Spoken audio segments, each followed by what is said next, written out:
Every 5 years, Australia fronts up to the UN Periodical Review. Excellencies, ladies and gentlemen, we will now proceed with a review of Australia. To hear how it's tracking on its human rights commitments. 122 member states have a chance to speak. This year, a theme emerged quickly. Canada recommends that Australia, 1, increase the minimum age of criminal responsibility and adopt measures to ensure children receive appropriate community support. Raise the minimum age of criminal responsibility to at least 14 years. Raises the minimum age of criminal responsibility to an internationally accepted level. Canada, Germany and Sri Lanka were just 3 of more than 30 nations asking Australia to raise the age of criminal responsibility, which currently sits at 10 years old in all Australian states and territories. Cheryl Axelby leads a group trying to raise that age here in Australia and has welcomed the international response. With so much focus now and so much visibility on Australia, we're hoping that the Australian Government and the States and Territories, Attorney Generals, take heed and now move to action to raise the age of criminal responsibility in Australia.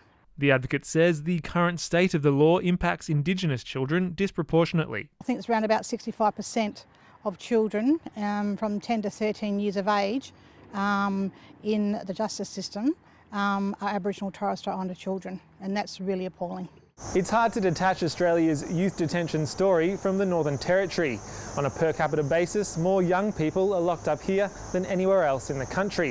In 2017, a Royal Commission into youth detention in the Northern Territory recommended raising the age of criminal responsibility to 12. That's got in-principle support from the NT government, but the current minister won't say when that will turn into legislative change. I can say firmly that it's on our radar. I can say firmly that there is a community expectation that you don't just change the legislation and then not have anything in place to support that legislative change. The Federal Attorney General, Christian Porter, didn't respond to the ABC's request for comment, but a spokesperson for the Attorney General's department said the issue lies with the states and territories. The government will bring the views of countries expressed during the appearance to the attention of jurisdictions, but ultimately it will be a decision for each Australian jurisdiction whether to raise the minimum age within its legislation. In the spotlight of the international community, a measured response. Oliver Gordon, ABC News.